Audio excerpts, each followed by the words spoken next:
They say little Annabelle is growing up to look just like her mom, Jody Rilee-Wilson. When you look into your granddaughter's eyes, I see my daughter. I have to do a double take sometimes. You know, it means a lot to me to have her in our lives. she's a little bit of Jody. Yes. Sadly, Annabelle was just 3.5 months old when her mother lost her life. And if the recent statements by Jody's father-in-law are to be believed, Jody's husband, Bo, and mother-in-law, Kathy, are responsible. So Jody's own father-in-law is making an incredible accusation. He says that Jody's husband, Bo, put a bag over her head and suffocated her. This news has just broken. How do you react to this? I'm shocked. I haven't really had time to process it. It's a little strange that now he's coming and he's saying this. Why not 8 years ago after it happened? It's a fair question, especially given the timing of when Jerry finally did go to the police, the very day Kathy had him kicked out of the house. Now, that cannot be coincidence. Probably not. The day he gets kicked out of the house is the day he starts singing about his wife and his son murdering his daughter-in-law? That's the day that they said they talked to him. Either way, there is one indisputable fact when it comes to Jerry. He's the first to speak publicly. He's the only one breaking his silence. I'd like to hear what Bo has to say about that night and what Kathy has to say about that night. And so would a lot of other people. So we decided to ask the Wilsons ourselves. So we've been on a stakeout for days here in Oklahoma looking for Bo and his mother, Kathy. Right now, we're outside of Kathy's house. That's Bo's mother, Jody's mother-in-law. And then, as we sat waiting, Go. Bo, drop. Let's go. Hey, Bo? Bo? Hey, can we talk to you, please? Bo, we want to talk to you about Jody and what happened. Your father's making some serious accusations. Your father is saying you killed your wife and says that your mother helped. Do you have anything to say? You got anything to say? very loud silence from Bo. Then the door opened again. It was Kathy. Kathy? No comment. But Kathy, your ex-husband has made some serious allegations. You helped dispose of Jody's body. Which radio station you from? No, we're from Crime Watch Daily. Do you think maybe Jerry's just mad at you because you tossed him out of the house and it's just revenge? No answer from Mom either, but as we were about to find out, there may have been one very good reason the two weren't talking. Turns out, just 1 week before this encounter, a warrant was issued for DNA swabs of both Bo and Kathy, quote, pertaining to the homicide of Jody Rilee-Wilson. In the affidavit, they said they were looking for a comparison to evidence found in the car. So what that evidence is, we don't know. So clearly the authorities are taking Jerry's claims seriously. Enough to go to a judge with it, yes. Then, just 9 days after we showed up at Bo and Kathy's doorstep, we wanted to announce that 2 arrest warrants have been issued, one for Donald Lee Bocephus Wilson, one for Edith Catherine Wilson. These are 2 suspects in the murder of Jody Rilee-Wilson. 8 long years after a paraglider spotted Jody's body on the top of a mountain, her ex-husband, Bo Wilson, and mother-in-law, Kathy, are under arrest, charged with first-degree murder and accessory after the fact, respectively. The penalty for murder in the first degree in this particular case carries either life or life without parole.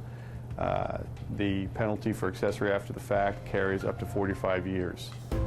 We caught up with Jody's dad via Skype just days ago to get his reaction on the latest. Well, you know, right now, Stacy and I are spending 100% of our time making sure Annabelle feels loved and safe, and we'll wait for the case to be adjudicated in Oklahoma. And until that day comes, James says he won't be commenting on how the family feels about just who was arrested. Only the latest developments with their granddaughter, who up until recently was staying with her father in Oklahoma. When we were in Oklahoma, DHS met with us and we were given temporary guardianship. And since then, there's been a second case which granted us permanent guardianship. The little girl now being raised in the same house as her mother before her. Hopefully, Annabelle, she seems to be enjoying it herself right now, being with us, and we'll deal with it. And we'll work to make Annabelle's life as comfortable and happy as possible. And like I said, show her all the love in the world. Like they did with Jody. What a sad, sad story. It is a sad story, and hopefully it'll draw to some conclusion that the Rileys at least will be able to know what happened to their daughter. And right now they're in a state of limbo and have been for years, just not knowing. I mean, had her body not been found, they wouldn't even know that she's dead. When do you miss your daughter the most? Every day. Every day.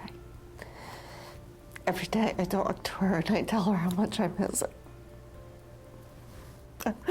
I really miss her a lot. I tell her that every single day. It's a very different case now than it was when we started investigating, developing as rapidly as the changes in Jody's last year of life. But for the family, there is one thing that has remained consistent since the day their daughter died, and will until the judge's gavel comes down. I just want justice for my daughter is basically, how I feel. I just want somebody to right the wrong that happened in her life. My daughter is not going to have that opportunity to have her mother in her life, and it's very hard on us, and I hope this case gets solved because it's something that's overdue. Both Bo Wilson and his mother, Kathy Wilson, have entered not guilty pleas. Their next court date is in December. And for a preview of what we can expect, we brought in attorney Ken Belkin. Ken, thanks for being here. I appreciate it. Thanks for having me. So, a lot of people are asking the question, why wasn't the father charged here as well, given the fact that he kept this information secret for so long? Look, you got a lot of problems with evidence in this case. It's an 8-year-old case. Forensic evidence is largely gone stale. Really, their biggest piece of evidence here is this father's statement. They're going to need him to really prove their case at trial. So he's got to be the witness here? He's got to be the witness. Look, you've been around the block. You're a seasoned defense attorney. How strong is the defense for Bo and his mom? Look, we've all seen the police shows and the movies. The first person of interest that the police look into when a woman is murdered, it's the husband, it's the boyfriend. So this guy, Bo, was presumably looked into 8 years ago and ruled out as a suspect. So they're going to have to contend with the fact that the police ruled him out 8 years ago. How tough is that going to be for the prosecution? Well, it's not going to be a cakewalk, but it's definitely a little bit of a gift for the defense attorney in this case, because they're going to cross-examine all the police. Well, you looked into him, but you didn't bring charges 8 years ago. Why now? Why now? Very good question, because Daddy is letting the family secret out of the box. Crystal ball, what happens at the end of the day here? Crystal ball, I mean, look, this is going to trial. They obviously couldn't take a plea deal in this case. There was no resolution to be had without trial. Whether the DA wasn't making an offer or the offer was just horrible and there's no risk at losing trial, they got to go forward with trial. It's not going to be a cakewalk for the prosecution, but hopefully this one finds justice. Ken Belkin, thank you very much for being Thanks here. for I having me, appreciate your Chris. insight into this case. You can find updates on this story as we follow it through the courts on our website, crimewatchdaily.com. I'm Chris Hansen. If you like this story, make sure you tune in every day to Crime Watch Daily. You can find where the show airs in your city at crimewatchdaily.com. Watch it live or record it on your DVR and watch it at night. And to all those criminals out there, remember, we are watching.